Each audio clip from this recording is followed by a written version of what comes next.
Good day all, and absolutely welcome back to a wintry South Africa, and this is South African Prepper.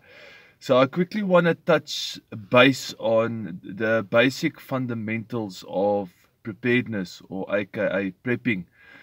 And I know we've got a lot of viewers from America, and we've got a lot of viewers from Australia and New Zealand, where half of South Africans are living, and in the UK as well.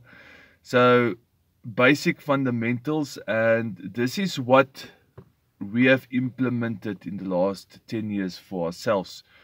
Now in South Africa, I am of the opinion that if you live in one of the major big cities, Cape Town or Johannesburg or Durban or Bloemfontein or Port Elizabeth, one of the biggest cities, that when the collapse of South Africa will happen, and this is an absolutely guarantee that South Africa will collapse within the next at least 2 years, it is extremely dangerous to actually stay within a South African city. You can just refer back to July riots in Durban. So the basic fundamentals of preparedness in South Africa is fairly simple. Number one is safety and security. Now that is a thing that you have to practice, and that we practice every single day. We do carry our self-defense legal weapons. So it is a normal thing for us to be our own, let's call it, security guards or police officers. Okay, you have to protect yourself firstly.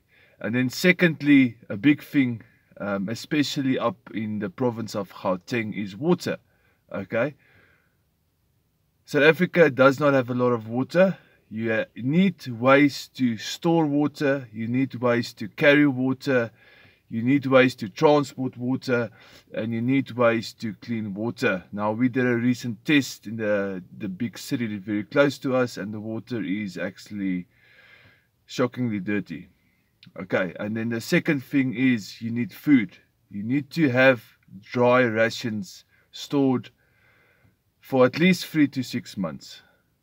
Okay, those specific rations, 3 to 6 months, you need to be able to transport them if you live in the cities. Okay, you're not going to defend your food, you're not going to defend your home. Don't be stupid, don't be dumb. There's absolutely no way in South Africa or in most cities around the world where you as a family are going to defend your home for weeks at an end. And on top of that, your house won't have power, your house actually won't have water, your sewage system will stop working. So don't be an idiot. Okay, you need to be able to have a plan B, and that's bug out. Be able to transport 3 to 6 months worth of food. Okay, you need to have that in place already if you live in a South African city. And then thirdly is a long-term plan. Sorry for that.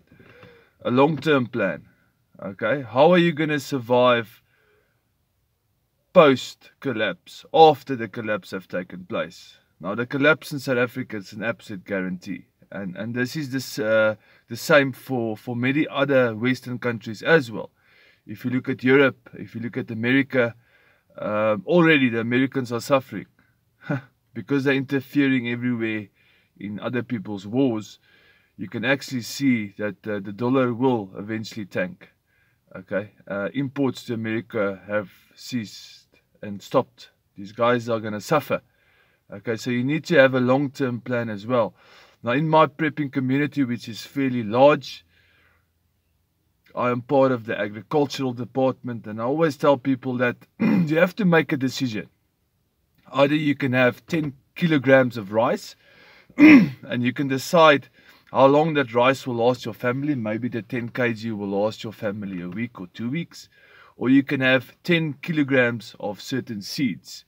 Okay, that's a decision that you'll have to make. Because, for an example, 10 kilograms of seeds, let's say maize seeds or corn seeds, okay, will give me 1.2 tons of produce if I do plant them.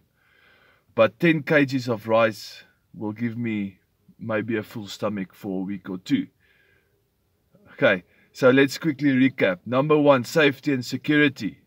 You have to have a lot of freedom pills. Believe me, you're going to need them. Teach yourself how to reload them if you can as well, and if you have the finances. Number 2, water. How to carry water, how to transport water, how to clean water, and how to get water. Number 3, food. Okay, short term, 3 to 6 months of dry ration food, canned food, rice, beans, whatever you can get hold of. Okay, and then seeds, a lot of seeds. Okay, for post-economic and country collapse. Okay, and then number 4 will be bug out. Where will you be going? Okay, how will you get there? Shelter for in the meantime. That's the basic principles that we prep on. And we work on it every single day. And since the war in Ukraine started, and since this thing happened, okay, we had to up our game. We had to go for more and more training to learn how to use the freedom pills that we will be needing in the near future. This is South African Prepper. Please like, share, and subscribe.